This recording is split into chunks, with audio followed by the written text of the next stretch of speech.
रेहाना ने चाय तैयार करके कपों में डालने के बाद पीछे मुड़ते अपनी बेटी की तरफ देखा था, जो साफ सुथरे गुलाबी रंग के लिबास में सर को दुपट्टे से ढके खड़ी कांप सी रही थी। उसकी हालत देखते रेहाना ने गहरी सांस भरी थी और फिर बगैर कुछ बोले वो चाय के कप वाली ट्रे उठाए सदफ की जानिब बढ़ा गई थी, जिसे देखते ही उसने माँ को देखते नफी में सर हिलाते इनकार करने की कोशिश की थी। जिद नहीं करो सदफ, जानती हूँ ना इनकार का हक नहीं दिया गया तुम्हें। रेहाना का लहजा कुछ सख्ती लिए हुए था, जानती थी यह वक्त अभी नरमी दिखाने का नहीं है। फिल वक्त जो मसला उन माँ बेटी को दरपेश था उससे निपटना जरूरी था। अच्छा चलो, मैं भी तुम्हारे साथ चलती हूँ। आखिर रेहाना ने उसे तसल्ली देते आगे बढ़ने का इशारा किया तो नाचार सदफ को आगे कदम बढ़ाने ही पड़े। घर के लाउंज में इस वक्त सदफ को देखने के लिए लड़के वाले आए हुए थे। सदफ की उम्र अभी सिर्फ 16 साल थी और इस उम्र में सदफ और उसकी माँ कभी भी उसकी शादी के बारे में सोच भी नहीं सकती थी। लेकिन वो जिस घर के माहौल में रह रही थी वहां इन दोनों माँ बेटी की कोई औकात नहीं थी, बल्कि यहाँ उन्हें सिर्फ तकलीफ देने की हर मुमकिन कोशिश की जाती। और अब रेहाना की 16 साल बेटी सदफ की इतनी जल्दी शादी भी इन्हीं कोशिशों में से एक थी। सदफ अपने लरसते वजूद के साथ अपनी माँ के हमरा लाउंज में दाखिल हुई थी। यहाँ आने वाले मेहमान के साथ सदफ की दादी, ताई और सौतेली माँ बैठी थी। रेहाना ने मेहमानों पर एक तायराना नजर डाली और चाय की ट्रे टेबल पर रखने लगी। जब उसकी सास का हुक्म हुआ कि वो पीछे हट जाए और मेहमानों को चाय सदफ देगी, जिस पर सदफ घबरा सी गई थी। जबकि रेहाना पीछे हटते सदफ को आगे आने का इशारा करती खुद एक कोने में पड़े सोफे पर जा बैठी। और उसका यहाँ बैठना इस घर की बाकी 3 खवातीन को बिल्कुल भी पसंद नहीं आया था, लेकिन वो कुछ बोली नहीं थी। मैंने सुना था कि साथ लड़का भी आने वाला है। मेहमानों में सिर्फ 2 जरूरत से ज्यादा सजी संवरी खवातीन और एक 35-40 साल की अच्छी जसामत के मर्द को बैठे देखकर रेहाना ने पूछा तो उसके सवाल पर मेहमान खवातीन शर्मिंदा सी होती हुई नजरें चुराने लगी। यही तो है लड़का, हमारा भाई असगर अली। एक खातून की आवाज पहले जरा सी लड़खड़ाई, लेकिन फिर वो फर्राटे से चलने लगी थी। जबकि उसके इंकशाफ पर सदफ तो जैसे मरने वाली हो गई थी और रेहाना तासुब से अपनी सास, जेठानी और सौकन की तरफ देख रही थी। वो तीनों नफरत में इतना आगे बढ़ जाएंगे उसने कभी सोचा भी नहीं था। मर्दों की उम्र भला कौन देखता है बहन, बस थोड़ी सी तो ज्यादा है, मगर आप ये भी तो देखें ना मेरा भाई कितना कमाने वाला है। अच्छी खासी जायदाद है उसके पास और फिर अकलौता है। आपकी बेटी तो ऐश करेगी ऐश। वो खातून चाहे कि बड़े बड़े घूंट भरती अपने भाई की खूबियां भी गिनवाने रेहाना को कायल करने की कोशिश कर रही थी। हाँ ना, आप बिल्कुल ठीक कह रहे हैं, हमें आपका भाई बहुत पसंद आया है। बाकी के मामलात मैं फोन पर आप लोगों से तय कर लूंगी। इससे पहले रेहाना कुछ बोलती उसकी जेठानी कुलसूम बेगम ने झट बात को जैसे खत्म ही कर दिया था और उसकी बात पर इन खवातीन की बातें खिल सी गई थी कि आखिर कोई इतनी कम उम्र और खूबसूरत लड़की का रिश्ता जो मिलने की उम्मीद नजर आ गई थी। सदफ और उसकी माँ इर्द गिर्द का होश भुलाए एक दूसरे की तरफ देख रही थी। चेहरों पर गहरी परेशानी का बसेरा हो रहा था। अम्मी, ये क्या हो रहा है? हमने ऐसा तो नहीं सोचा था। अम्मी, मेरी पढ़ाई, मुझे भी बहुत सारा पढ़ना था, कुछ बनना था, खुद को और आपको इस गुलामी से आजाद करवाना था। सदफ ज़ारो कतार रोती अपनी माँ से लिपटी हुई थी।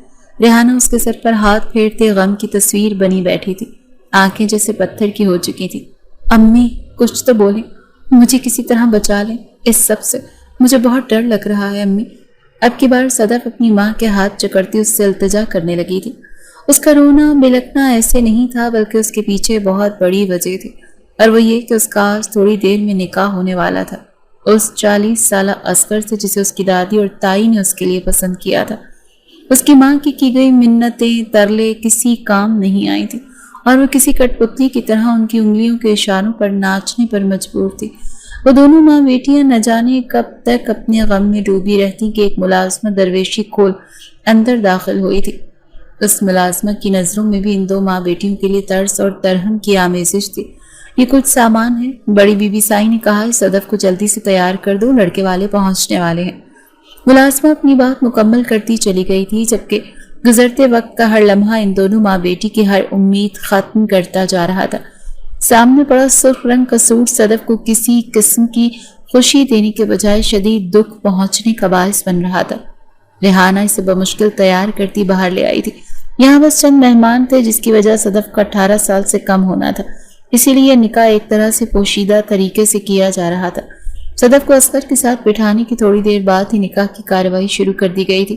रेहाना दम साधे खड़ी थी और सदफ का वजूद हिचकियों ले लेता कोले खा रहा था।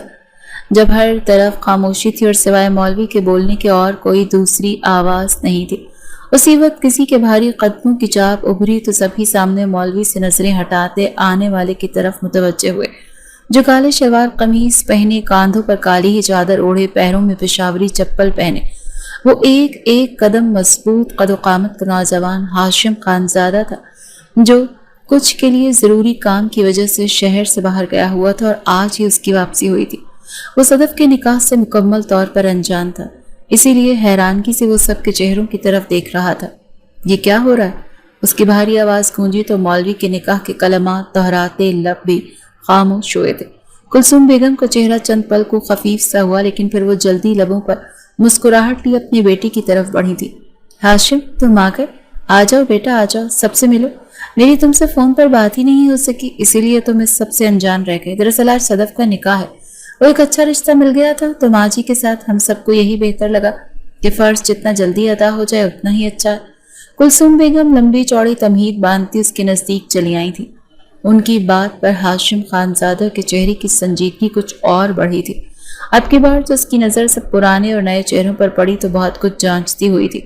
हाशिम खानजादा की दादी माँ मारिया खातून, जो कि बाजू बुलंद किए चेहरे पर नर्म और शफीक मुस्कुराहट लिए अपने पोती की खुद के गले लगने की मुंतजिर थी, लेकिन वो आज उनकी तरफ आने के बजाय वहीं रुक गया और फिर जैसे ही वो बोला तो उसके मुंह से निकले अल्फाज सुनते मारिया खातून को लगा कि उनका दिल रुक जाएगा।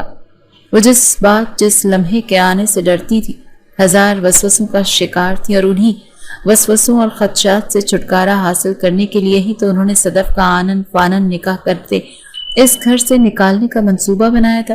लेकिन इस मनहूस मारी सदफ की किस्मत, जो हमेशा उसके साथ दगा करते, आज वफा करने की ठान चुकी थी। ये निकाह, ये शादी नहीं हो सकती। हाशिम खानजादा के मुंह से निकले अल्फाज सबको साकित कर गए थे। सब हैरानगी से उसकी तरफ मुतवज्जे हुए थे, जबकि मारिया खातून, कुलसूम बेगम और सदफ की सौतेली माँ अजरा का चेहरा फक पड़ने लगा था। दिल किसी अनहोनी के ख्याल से धड़कने लगा था। क्यों क्यों बेटा, ऐसा क्यों कह रहे हो? कुलसूम बेगम ने उसके बाजू पर हाथ रखते उसे अपनी तरफ मुतवज्जे किया, जो कि सामने असगर अली पर कड़ी निगाह टिकाए हुए था, जिसकी बदौलत वो अच्छी सेहत का मालिक इंसान भी थर थर कांप रहा था। क्या मतलब क्यों? आप लोगों की अकल न जाने कहाँ जा सोई है, जो आपको सदफ और इस इंसान की उम्र में नुमाया फर्क नजर नहीं आ रहा? वो ऊंची आवाज में बोलता अपनी माँ और दादी को देख रहा था। नजरों में तासुफ था और उसकी पत्थर दिल पर। नहीं बेटा, ऐसी बात नहीं है। हम सब ने बहुत ही सोच विचार के बाद ये फैसला किया, बल्कि सब कुछ रेहाना और सदफ पर छोड़ दिया था। ये इन्हीं का फैसला है। कुलसूम बेगम आहिस्ता आहिस्ता उसके बाजू पर हाथ फेरते उसे आराम करने के साथ साथ रेहाना की तरफ धमकी भरी नजरों से देखते एक वक्त में दो काम कर रही थी।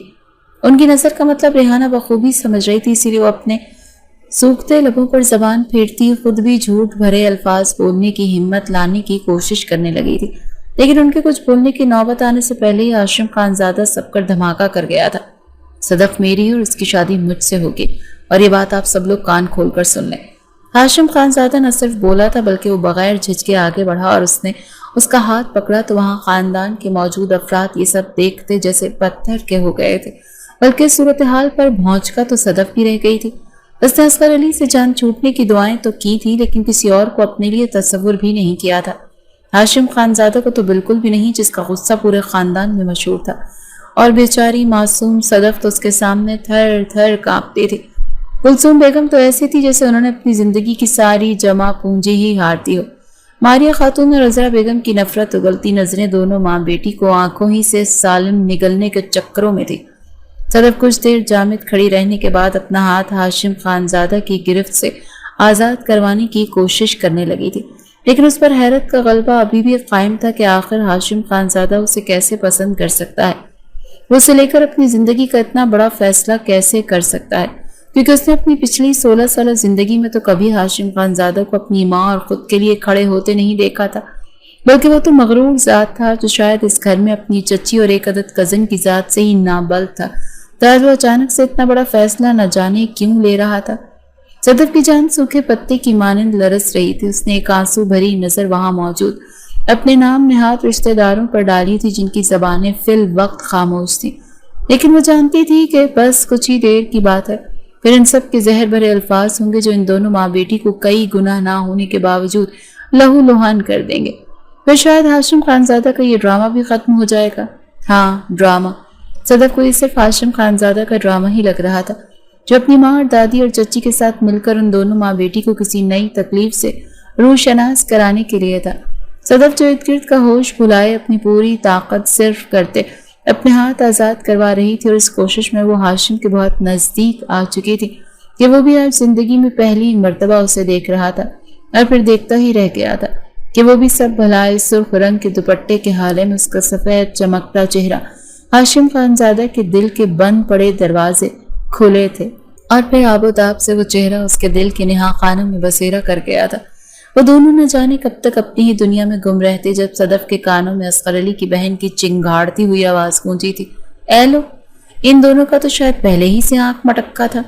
वैसे बहन, ये बहुत गलत बात है, आप लोग अपनी जान छुड़ाने को अपनी ऐसी लड़की हमारे मत्थे मार रहे थे जो बाद में भी अपने आशिक का पीछा नहीं छोड़ती, तो हम कहाँ के रहते? हमारी इज्जत तो खाक में मिल जानी थी ना।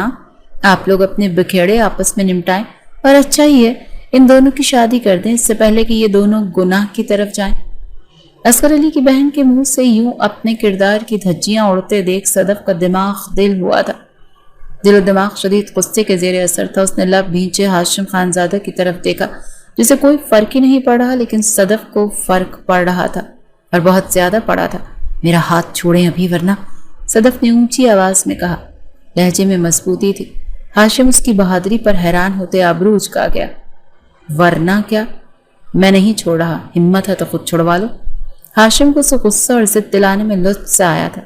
उसके मासूम से चेहरे पर गुस्सा काफी भला लग रहा था, लेकिन अपनी बात के आगे से सदफ का रद्दमल हाशिम खानजादा के साथ वहां सबके सांस रोक गया।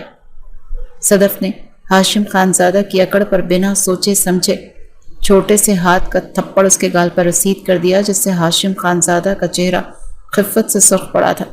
उसने शोला उगलती नजरों से सदफ की तरफ देखा तो अब की बार सदफ का दिल खौफ से धड़का था। उसमें न जाने इतनी हिम्मत कहाँ से आई थी जो सामने खड़े इंसान को थप्पड़ मार बैठी थी। शायद अपनी पाक शफाफ किरदार पर उठी उंगली उससे बर्दाश्त नहीं हुई थी। तुम्हारी इतनी हिम्मत, तुम्हें इसकी बड़ी कीमत चुकानी पड़ेगी। हाशिम खानजादा अब की बार उसके हाथ पर अपनी गिरफ्त मजीद मजबूत करता उसे एक तरफ खींचते ले जाने लगा तो सदफ के मुंह से चीखें बुलंद हुई थी। इतनी देर से खामोश हाशिम खानजादा के बाबा हैदर खानजादा जल्दी से आगे बढ़े थे। हाशिम, ये क्या हरकत है? छोड़ो उसका हाथ, तुम उसे इस तरह कहीं नहीं ले जा सकते। उन्होंने आगे बढ़ते हाशिम के हाथ पर हाथ रखते सख्ती से कहते सदफ का हाथ आजाद करवाया। तो वो हिचकियां भरती जल्दी से हैदर खान के पीछे छुपी थी। ए लड़की, तुम्हारी हिम्मत कैसे हुई मेरे बेटे पर हाथ उठाने की? कुलसूम बेगम एक चील की मानंद सदफ पर झपटी और किसी के कुछ सोचने से पहले ही वो अपने हाथ का जोरदार थप्पड़ उसके नाजुक गाल पर जड़ चुकी थी, जिससे सदफ की चीख बुलंद हुई थी। वहां खड़े सब मेहमान कोफ्त से ये तमाशा देख रहे थे। किसी ने आगे बढ़कर सदफ को बचाने की कोशिश नहीं की थी, लेकिन रेहाना तड़पते हुए आगे जाते सदफ को कुलसूम बेगम के शिकंजे से निकालती खुद से लगा गई थी। सदफ अपनी मां से लिपटती धाड़े मार कर रोने लगी थी। उसकी जात को हर लम्हा दो कौड़ी का साबित किया जा रहा था। आज शिद्दत से उसे किसी ऐसे अपने की कमी महसूस हुई थी जो उसके लिए सबके सामने डट कर खड़ा हो जाता। कुलसूम, हद करती हो तुम भी। हैदर खान इस सूरत हाल पर झुंझला से गए थे। क्या मैं भी खान, क्या मैं भी? जब बात इस लड़की पर आई तो आप झट भागे चले आए, और जब उसने मेरे बेटे को थप्पड़ मारा तो आपकी जबान से उफ तक ना निकला। कुलसूम बेगम ऊंची आवाज में चिल्लाई थी। हैदर खान सर नफी में हिलाकर रह गए थे। वो पहले के मामले में इसलिए आगे नहीं बढ़े थे क्योंकि वो भी चाहते थे कि हाशिम खानजादा और सदफ एक हो जाए। उन्होंने पहले कोशिश की थी, लेकिन कुलसूम बेगम ने उन्हें वहीं चुप करवा दिया था, और अब हाशिम खानजादा को खुद सारा मामला संभालते देख वो दिल में मुतमईन से होने लगे थे कि सब कुछ फिर बिगड़ता नजर आ रहा था। सदफ इस वक्त अपने कमरे में बैठी किसी गैर मरई नुक्ते पर निगाहें टिकाए चेहरा आंसू से पाक था कि जो कुछ हो चुका उस पर हैरानगी इतनी थी कि उसे समझ नहीं आ रहा था कि वो रोए या फिर असगर अली से जान छूटने पर खुश हो। रेहाना भी उसके पास खामोशी से बैठी उसका चेहरा तक रही थी, जो किसी भी किस्म के एहसास से दूर था। सदफ, तुम्हें हाशिम को थप्पड़ नहीं मारना चाहिए था बेटा। रेहाना ने गहरी सांस भरते बात का आगाज किया तो वो चौंकते हुए उसकी तरफ देखने लगी और अब एक तंस भरी मुस्कुराहट लबों पर बसेरा करने लगी थी। तो क्या करती? इस वक्त हाशिम खानजादा ने तो मेरी समझ बूझ की सलाहियत ही छीन ली थी, और फिर लोगों की गंदी ज़हनियत तो बस उठ गया हाथ। अंदाज थका थका सा था। वैसे हाशिम का इस तरह तुम्हारे लिए खड़ा होना मुझे तो अभी तक यकीन ही नहीं आ रहा। वैसे अगर ऐसा हो जाए तो हमें और क्या चाहिए सदफ? रेहाना ने पुरसोच तासुरात लिए कहा तो सदफ ने नकुवत से सर झटका। अव्वल तो ऐसा होने नहीं वाला, दूसरा अम्मी आप कैसे इस बारे में सोच भी सकती हैं? इस घर की 3 खवातीन जिनकी आज तक हमने गुलामी की है, आप क्या चाहती हैं मैं सारी जिंदगी इस गुलामी का तौक अपने गले में डाल लूं? हरगिज़ नहीं, मुझे ये कबूल नहीं है, सदफ ने 2 टूक लहजे में कहा। तो फिर क्या करें? और तुमने थप्पड़ मारते हालात मजीद मुश्किल कर लिए हैं। न जाने अम्मा और तुम्हारी ताई क्या करेंगी। रेहाना के अल्फाज में खदशात भरपूर थे। कुछ देर उनके दरमियान खामोशी छाई थी। सदफ ने कुछ करने की ठानी और गहरा सांस भरते हुए अपना फैसला माँ के गोश गुजार कर गई थी। अम्मी हमें यहाँ नहीं रहना, बस मैंने फैसला कर लिया, हम 1-2 दिन में किसी भी तरह इस घर से बहुत दूर चले जाएंगे और आपको मेरी बात मानना होगी। सदफ की बात रेहाना के लिए धमाका थी। वो अपनी पूरी आंखें खोले उसे देख रही थी। तुम्हारा दिमाग खराब हो गया है, कहाँ जाएंगे हम, क्या करेंगे? रेहाना ने गुस्से से उसकी तरफ देखा था। वो उसे डपट रही थी। उसे लगा गुस्सा दिखाने पर सदफ पीछे हट जाएगी, लेकिन आगे से सदफ का नफी में हिलता सर उन्हें वहीं चुप करवा गया। नहीं अम्मी, बस बहुत हो गया, अपने नाकर्दा गुनाहों की सजा भुगत ली हमने। मैं बड़ी हो चुकी हूँ अम्मी, खुद को संभालने के साथ आपको भी संभाल लूंगी, बस आपका साथ चाहिए। और कहीं रहने की टेंशन ना लें, अल्लाह की ज़मीन बहुत बड़ी है, कहीं न कहीं छत सर छुपाने को मिल ही जाएगी।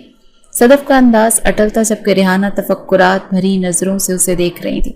जो भी था, सदफ अभी बच्ची थी, यकीनन जज्बाती बनकर सोच रही थी, जबकि रेहाना इस दुनिया और इस दुनिया में मौजूद भेड़ियों के बारे में अच्छे से जानती थी। यहाँ एक महरम मर्द के साथ औरत महफूज नहीं तो वो 2 अकेली ज़ात औरत क्या करती? रेहाना ने गुस्सा और नरमी के साथ हर हरबा इस्तेमाल करते सदफ को कायल करने की कोशिश की थी, लेकिन वो आज जिंदगी में पहली बार अपनी जिद पर डट चुकी थी। उसने रेहाना को धमकी तक दे दी थी कि अगर वो ना भी जाए तो सदफ अकेली ही चली जाएगी। वो यहाँ इस घर में रहते मजीद किसी भी असगर अली या फिर हाशिम खानजादा जैसे मर्द के लिए अपनी जिंदगी दाव पर नहीं लगा सकती। उसे कुछ बनना था, कुछ हासिल करना था, ताकि फिर एक दिन वो इन जालिमों को मुंह तोड़ जवाब दे सके। उसके ख्वाब बुलंद थे और उनकी ताबीर उसे खुद ही तलाशनी थी। सदफ सफ़ेद लिबास पहने दुपट्टे को नमाज स्टाइल में सर पर ओढ़े तेज रफ्तारी से सीढ़ियां उतरी थी, जब उसका तसादुम हाशिम खानजादा से होते होते बचा था। वो नीचे से ऊपर की तरफ जा रहा था और अब दोनों एक दूसरे के मुकाबिल खड़े थे।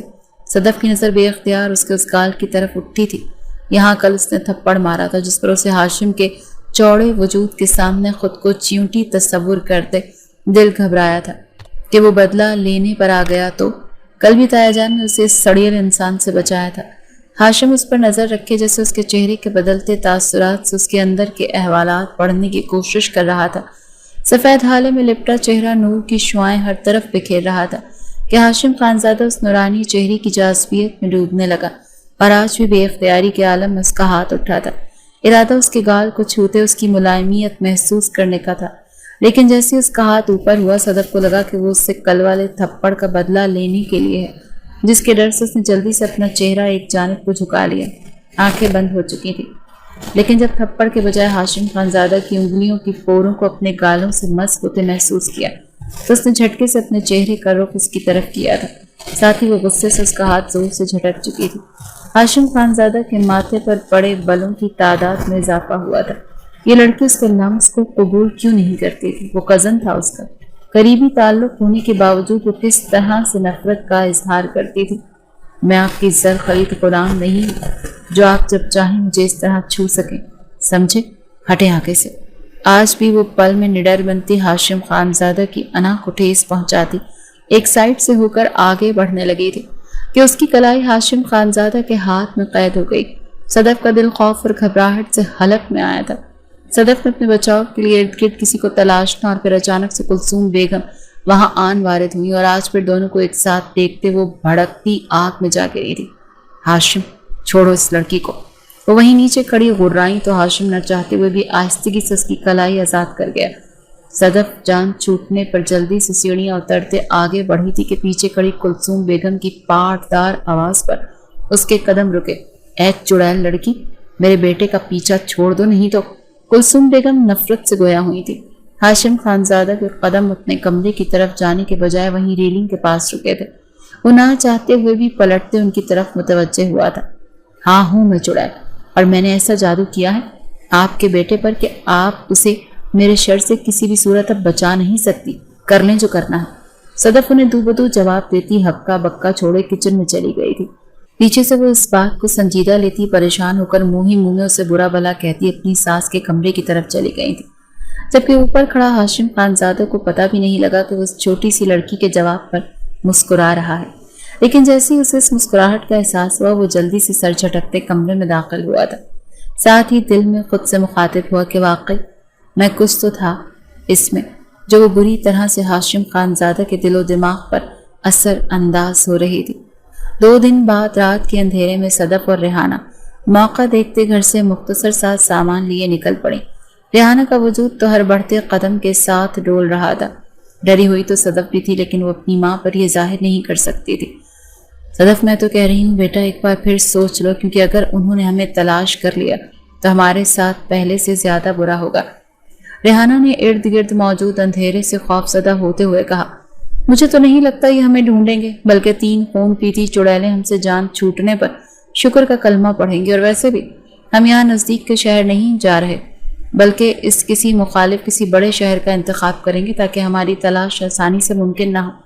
صدف جیسے ہر پہلو پر اچھے سے سوچ چکی تھی، لیکن ایک دن میں یہاں ضرور پلٹوں گی۔ آخر کو اپنے باپ کی جائیداد کی اکلوتی وارث ہوں میں، اور اپنا حصہ میں اتنی آسانی سے کلثوم بیگم اور اس کے بیٹے کو ہڑپنے نہیں دوں گی۔ وہ اپنی ماں پر اپنے مستقبل کے عزائم ظاہر کرتی اسے مزید ڈرنے پر مجبور کر گئی تھی، اور پھر اس رات کے بعد سے دونوں ماں بیٹی نے ایک نئی زندگی کا آغاز کیا۔ اور یہ زندگی بے شک زیادہ آسان نہیں تھی، لیکن یہاں ان کو ہر قسم کی آزادی حاصل تھی، اور وہ اس آزادی کے بلبوتے پر اپنی زندگی کو بہتر سے بہترین بنانے کے لیے کوشاں تھی۔ صدف نے اپنی پڑھائی کو جاری رکھنے کے ساتھ ٹیوشن سینٹر میں ٹیوشنز پڑھانا شروع کر دیا، جس سے بس اس کی پڑھائی کا خرچہ ہی بمشکل چلتا۔ تب ریحانہ نے سارا دن فارغ رہنے کے بجائے ایک قریبی فیکٹری میں جانا شروع کر دیا۔ یہاں پر عورتوں کے لیے الگ سے کام کا سیکشن بنایا گیا تھا۔ صدف اپنی ماں سے کوئی کام لینا تو نہیں چاہتی تھی، لیکن مجبوری تھی کہ اس کے علاوہ اور کوئی چارہ بھی نہیں تھا۔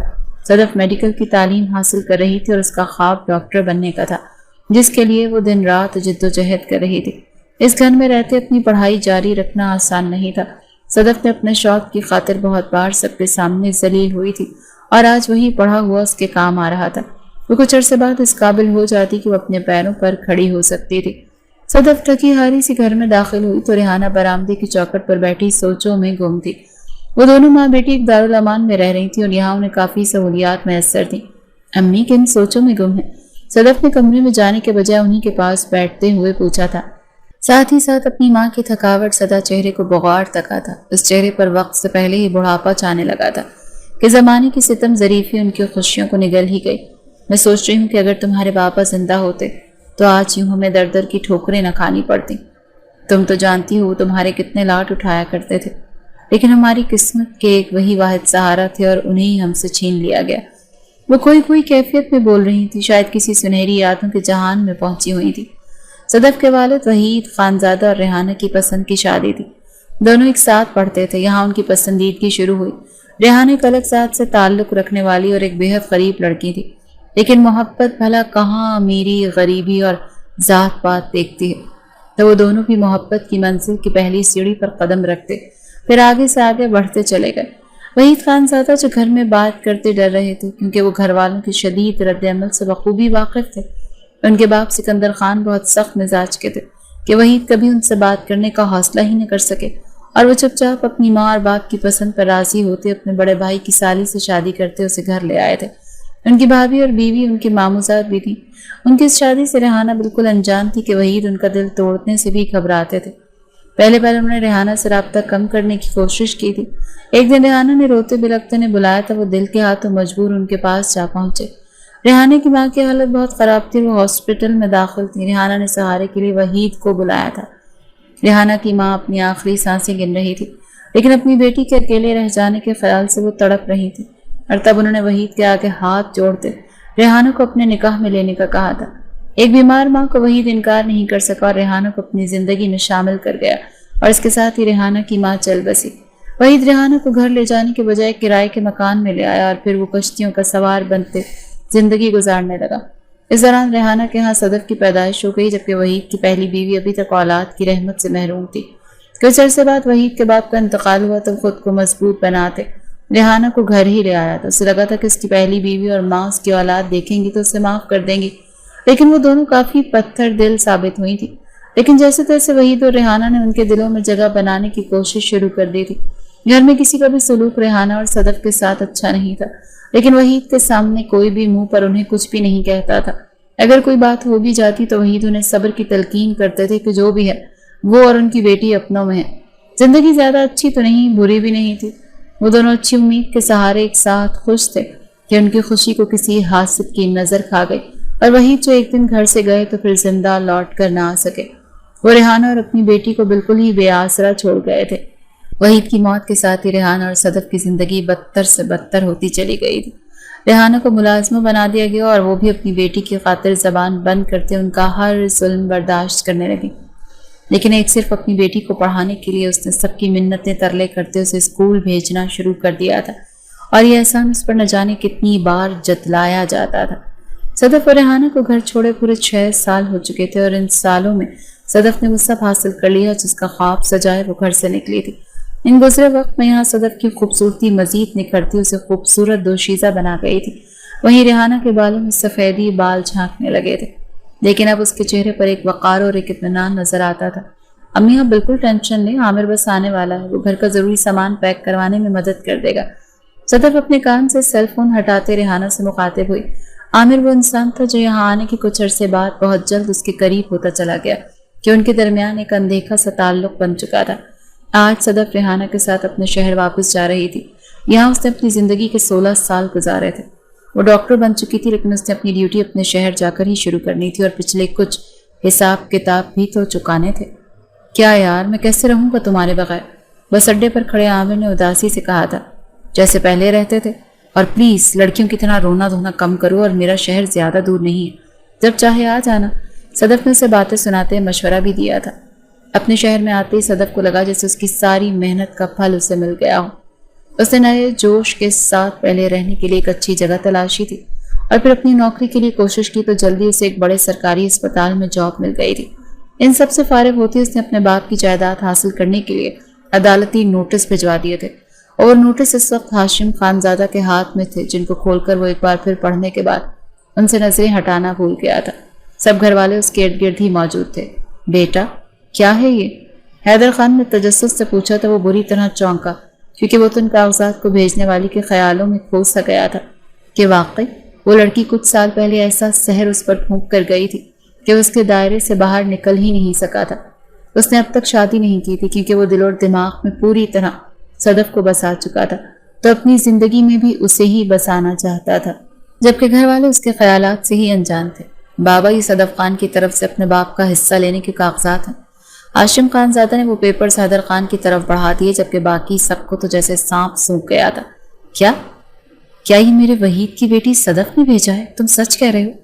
ہاشم ایسا ہے تو مجھے اس کے پاس لے چلو بیٹا، مجھے اس سے معافی مانگنی ہے۔ میرا بیٹا روز میرے خواب میں آتا ہے لیکن منہ موڑے رکھتا ہے، ناراض ہے وہ مجھ سے۔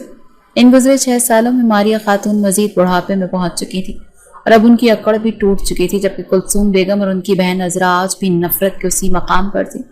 اب بھی ان کے چہرے پر ناگواری پھیلتی چلی گئی تھی۔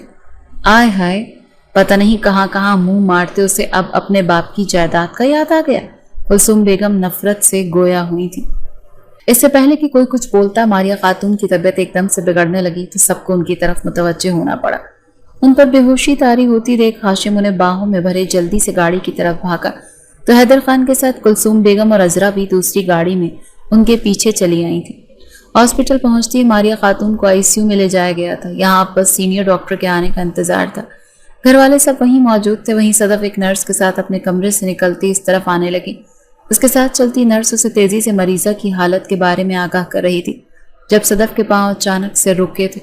وہ جو ICU میں داخل ہونے والی تھی، لیکن باہر کھڑے افراد پر نظر پڑتے ہی کچھ دیر کے لیے ساکت ہوئی، اور ایک بہت بڑا جھٹکا تو وہاں موجود باقی سب افراد کو بھی لگا تھا۔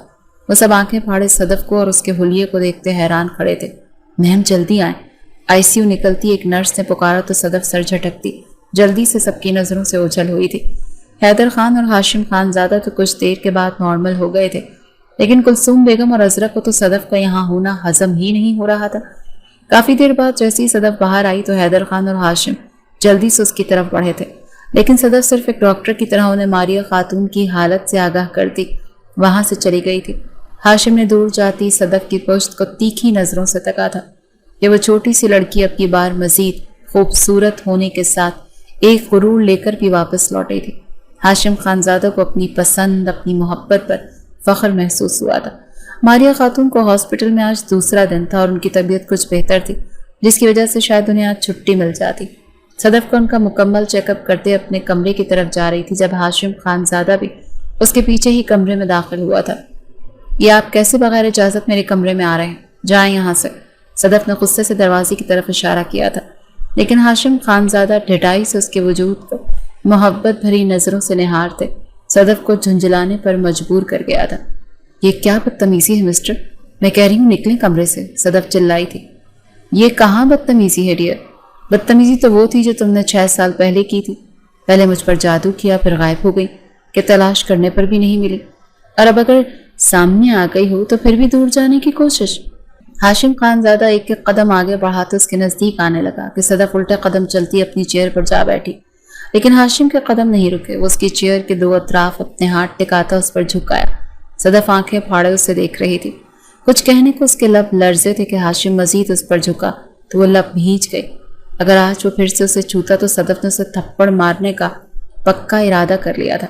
बेफिक्र रहो, आज तुम्हें नहीं छूऊंगा, बल्कि तब तक नहीं जब तक तुम्हारा महरम नहीं बन जाता, और बहुत जल्द मैं तुम्हें अपने नाम के साथ जोड़ते अपनी जिंदगी में शामिल कर लूंगा। वो भारी लेकिन धीमी आवाज में बोलता सदफ को अपने अल्फाज से कुछ हैरान कर गया था। सदफ ने उसके सीने पर दोनों हाथ जमाते उसे पीछे की तरफ धकेलने की कोशिश की तो वो शराफत से उसके सामने से हट गया था। आप पागल हो चुके हैं, जो कुछ भी बोले जा रहे हैं, सदफ ने बोलते हुए बगौर उसका जायजा लिया था। दिल जिस बात की तरफ इशारा कर रहा था, क्या वो सच थी? पागल नहीं हूँ, हाँ, मगर तुम्हारी मोहब्बत में गिरफ्तार हूँ, इसीलिए तो अब तक तुम्हारा इंतजार किया है। हाशिम खानज़ादा वाज़े लफ्ज़ों में बोला तो सदफ के मुंह पर कफल लगा था। दिलो दिमाग में जंग सी छिड़ी थी कि कुछ साल पहले उसे वो सब हाशिम का ड्रामा लगा, तो क्या वो तब से उससे मोहब्बत कर रहा था? मोहब्बत? आपके और मेरे दरमियान की मोहब्बत कब आई? सदफ दोनों बाजू सीने पर बांधे हैरानगी से इस्तफसार करने लगी थी। शायद तब जब पहली बार मैंने तुम्हारा हाथ पकड़ा था, या फिर तब जब सीढ़ियों पर हम आमने सामने खड़े थे और तुम सफ़ेद लिबास में लिपटी किसी नशे की तरह मेरे हवास पर छाने लगी थी। मगर तब मैं अनजान था, अनजान ही रहता जो अगर तुम सब कुछ छोड़ कर न चली जाती। तुम्हारी दूरी ने मुझ पर तुम्हारी मोहब्बत आश्कार की थी। वो कौल तुम्हारे कि तुमने मुझ पर अपना सहर फूंका था। वो खोई खोई कैफियत में बोलता जैसे उन पुरानी सी यादों में खो सा गया था। पहली बार बस तुम्हें 40 साल असगर अली से बचाने के लिए तुम्हारा हाथ पकड़ा गया था, और वो ज़रा सा लम्स मेरे दिल पर ऐसा नक्श हुआ कि फिर किसी और लम्स की चाह ही नहीं रही। हाशिम खानज़ादा बगैर झिझके खुलकर एतराफ़ मोहब्बत कर रहा था, और सदफ के दिल के बंद दरवाजे जो हमेशा से बंद थे आज खुलने की जस्तजू करने लगे थे, जिस पर वो घबरा सी गई थी कि उसे याद आया था कि उसे इस घर में नफरत सदा माहौल में नहीं जाना। आप, सदफ ने कुछ बोलने के लिए लब वाक किए ही थे कि कोई खटाक से दरवाज़ा खुलता कमरे में चला आया था। सरप्राइज! आने वाला आमिर था, जो इर्द गिर्द देखे बगैर दोनों बाजू वाक करते खुशी से चिल्लाया था। इस शख्स का बेधड़क कमरे में आना और अब सदफ से उसकी बेतकल्लुफी का अंदाज देखते हाशिम खानज़ादा का चेहरा गुस्से से सुर्ख पड़ने लगा था। सदफ ने बगौर उसके सख्त होते तेवर देखे थे और फिर खुश दिली से हंसती हुई आगे बढ़ती आमिर के दोनों बाजुओं को नीचे झटक गई थी। तुम यहाँ? खैरियत? अभी कुछ दिन पहले तो मैं आई हूँ, सदफ ने मुस्कुराते लहजे में पूछा था। वो जैसे हाशिम खानज़ादा की ज़ात को फरामोशी कर गई थी या फिर जानबूझकर ऐसे कर रही थी। बस मैंने कहा था ना कि मेरा तुम्हारे बगैर दिल नहीं लगता, तो मैंने भी ड्यूटी के लिए यहाँ अप्लाई कर दिया। कैसा? वो चहकते हुए अपनी कारकर्दगी बताने लगा तो सदफ उसके पागलपन पर हंसती थी। हाशिम ने जलते कुड़ते अपने पास वजूद टेबल को उंगली से बजाते उन्हें अपनी तरफ मुतवज्जे किया था। ओके, मैं चलता हूँ, अपना ख्याल रखना, اور غیر ضروری باتوں اور لوگوں سے پرہیز کرنا۔ کل ملیں گے، اللہ حافظ۔ ہاشم خان زادہ بات تو صدف سے کر رہا تھا، لیکن اس کی غصے بھری آنکھیں عامر پر ٹکی تھیں، جس پر وہ ناسمجھی سے اسے دیکھنے لگا تھا۔ یہ کون تھا بھائی؟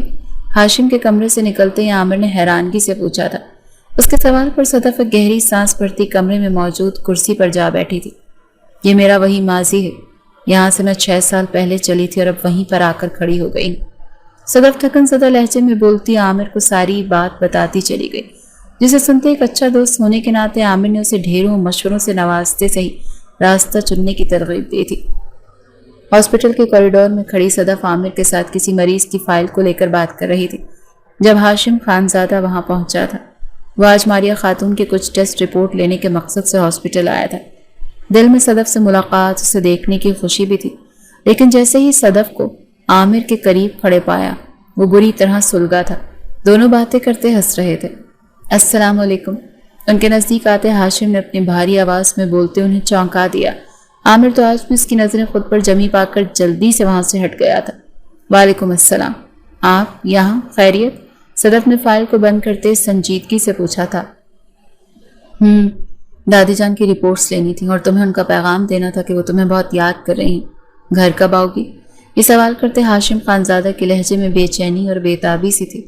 اس گھر میں آنا اب میرے لیے ممکن نہیں ہے۔ ہاں، مگر اس گھر سے حصہ مجھے ضرور چاہیے، اور میرے خیال میں اس کام میں دیر نہیں ہونی چاہیے۔ نوٹس بھیجے کافی دن ہو گئے۔ صدف کے صاف انکار پر ہاشم کے چہرے پر پرسوچ سے تاثرات چھائے تھے۔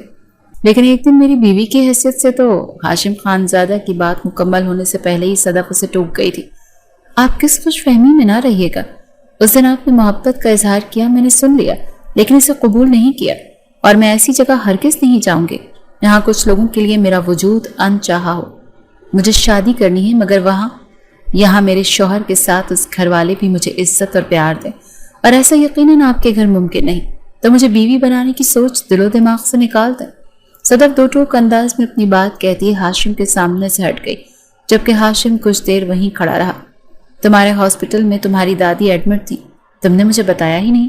ریحانہ نے اس کے آگے چائے کا کپ رکھتے پوچھا تو وہ چونکی تھی۔ آپ کو کس نے بتایا؟ اس نے اچھمبے سے پوچھا۔ بس چل گیا پتہ۔ تم اٹھو، جلدی سے یہ چائے ختم کرو، اچھے سے کپڑے پہن لو، کچھ لوگ آ رہے ہیں تمہیں دیکھنے کے لیے۔ اپنی ماں کی بات پر اسے کوئی خاص فرق نہیں پڑا۔ وہ آج کل اس شادی کے لیے کچھ زیادہ ہی اتاولی ہو رہی تھی، لیکن اس کے دل میں اچانک سے ہاشم کا خیال تھا، جو اس دن کے بعد سے کبھی اس کے سامنے نہیں آیا۔ تو کیا وہ پیچھے ہٹ چکا تھا؟ صدف نے اپنی چائے کا پہلا گھونٹ بھرا ہی تھا جب دروازے پر دستک ہو گئی تھی۔ ریحانہ جھٹ آگے بڑھتے دروازہ کھول گئی، جبکہ صدف نے اپنی ماں کی تیزی سے دیکھتے نفی میں سر ہلایا۔ نہ جانے کون لوگ تھے جن کے لیے وہ اتنا بے قرار ہو رہی تھی۔ آنے والے مہمانوں کو دیکھتے ساکت تو صدف بھی ہو گئی تھی۔ ہاشم خان زادہ اپنے گھر کے سب افراد کے ساتھ صدف کے گھر میں موجود تھا، اور سب کے چہروں پر کھلی مسکراہٹ صدف کو شدید حیرانگی سے دوچار کر رہی تھی۔ کلثوم بیگم اور عذرا بیگم کی تو آج کایا ہی پلٹ چکی تھی۔ لگ ہی نہیں رہا تھا کہ وہ دونوں ان کی دشمن رہی ہیں۔ آنے کی تھوڑی دیر کے بعد ہی حیدر خان نے ایک فائل صدف کی طرف بڑھا دی، جس میں اس کے حصے کی جائیداد کے سارے پیپرز تھے۔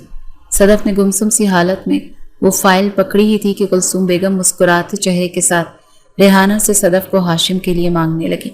اس دوران ہاشم بس خاموشی سے صدف کو دیکھ رہا تھا، جسے شاید اپنی آنکھوں اور کانوں پر یقین ہی نہیں آ رہا تھا۔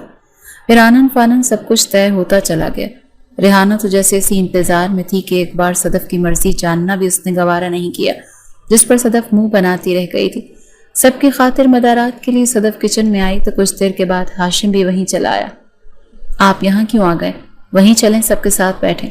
صدف آج ہاشم کو دیکھتے جھجک کا شکار ہوئی تھی، اور اس کی نوکری اسے شرم سے سرخ بھی کر رہی تھی کہ اس کے دیکھنے کا انداز ہی ایسا تھا۔